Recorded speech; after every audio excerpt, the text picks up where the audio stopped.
बांग्लादेश से इस वक्त जो बड़ी खबर आ रही है वो ये कि करीब 1 घंटे के बाद पहुंचेगा हादी का शव बांग्लादेश। सिंगापुर से ढाका पहुंचने वाला है हादी का शव। सिंगापुर में इलाज के दौरान हादी की मौत हो गई थी और उसके बाद अब शव को वापस बांग्लादेश लाया जा रहा है। उस्मान हादी की मौत के बाद कई शहरों में हिंसा हुई है बांग्लादेश में। सड़कों पर देखिए किस तरह का दृश्य है बांग्लादेश में, वो हम आपको दिखा रहे हैं। अब से 1 घंटे के बाद बताया जा रहा है कि उस्मान हादी के शव को वापस बांग्लादेश लाया जाएगा। इलाज के दौरान उस्मान हादी की मौत हो गई थी सिंगापुर में और अब वापस बांग्लादेश शव को लाया जा रहा है।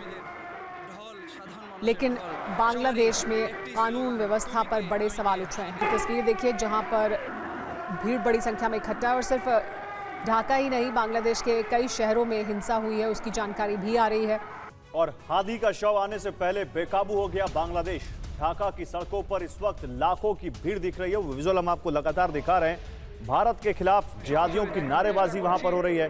ढाका के शाहबाग में जिहादियों की भीड़ जुटी है और भारत के खिलाफ, भारतीय मीडिया संस्थानों के खिलाफ लगातार ये भीड़ नारेबाजी कर रही है। आरोप ये लग रहा है कि इसके पीछे पाकिस्तानी एजेंसी है जिसने वहां पर इस आंदोलन को इंस्टिगेट किया। और ढाका की सड़कों पर आप देख सकते हैं किस तरह से बयानबाजी, नारेबाजी होती हुई, प्रदर्शन होता हुआ।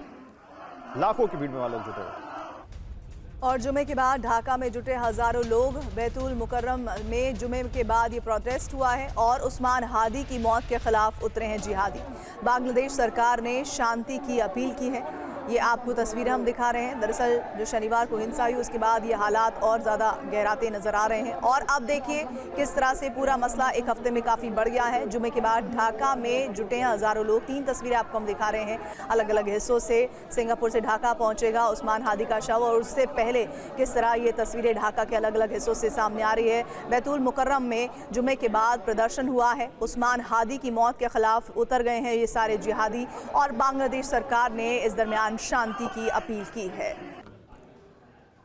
एक नेता की अंतिम विदाई से पहले ही सड़कों पर उन्माद उतर आया है। जनाजे से पहले ही भीड़ ने शोक नहीं, कट्टरपंथ का रंग दिखा दिया है। नारेबाजी, उग्र चेहरे और माहौल लगातार बिगड़ता हुआ दिख रहा है। सवाल ये नहीं है कि विदाई किसकी है, सवाल ये है कि इतनी बड़ी भीड़ अचानक कैसे जुट गई। क्या ये अपने आप हुआ है या किसी ने इसे सड़कों पर उतारा है? शोक के नाम पर क्या ताकत का प्रदर्शन किया जा रहा है? क्या जनाजा एक राजनीतिक संदेश देने का मंच बन गया है? बांग्लादेश में बढ़ती अव्यवस्था और अराजकता के पीछे कौन है? कौन माहौल को जानबूझकर गरमा रहा है? किसके इशारे पर भीड़ को भड़काया जा रहा है? आज बांग्लादेश के सामने सबसे बड़ा सवाल यही है कि ये शांति की कोशिश है या उन्माद की साजिश। बांग्लादेश में कट्टरपंथ में कैसे बदल रहा है लोकतंत्र, उसकी तस्वीर लगातार सामने आ रही है। लेकिन एक और बड़ी जानकारी, बांग्लादेश में अमेरिकी एम्बेसी का पोस्ट सामने आया है। कल दोपहर हादी का नमाज जनाजा होगा, ये बताया गया है। ढाका में कल एक बार फिर भारी भीड़ इकट्ठा होने की आशंका जाहिर की जा रही है। अमेरिकी नागरिकों को सतर्क रहने की ऐसे में सलाह दी गई है। भीड़ और प्रदर्शन के बीच न जाने की सलाह दी गई है क्योंकि आज अभी तक नहीं पहुंचा है वापस शव। इस पर और ज्यादा जानकारी के लिए हमारे साथ TV9 भारतवर्ष संवाददाता मनीष झा जुड़ गए हैं। मनीष, क्योंकि अभी भी कहा जा रहा है कि 1 घंटे के बाद पहुंचेगा शव उस्मान हादी का, तो क्या इस वजह से अब कल नमाज जनाजा होगी?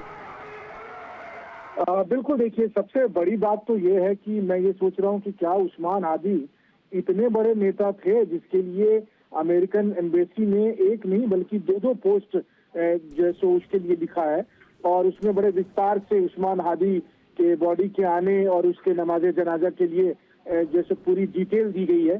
भले ही ये बहाना बनाया गया कि ट्रैफिक इशू है और इसलिए अमेरिकन नागरिक भी सावधानी बरतें, जबकि पूरे प्रोटेस्ट में किसी भी अमेरिकन के साथ किसी भी तरह के दुर्व्यवहार की बात सामने नहीं आई है।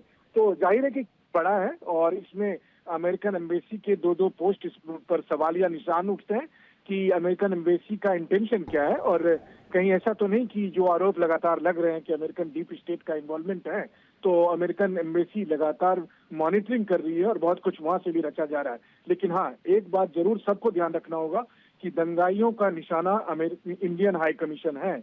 तो अगर इंडियन हाई कमीशन पर किसी भी तरह की कोई कार्रवाई होती है तो जाहिर है, चाहे वो अमेरिकन एम्बेसी हो या पाकिस्तान हो, इन सब की जवाबदेही फिर बनेगी।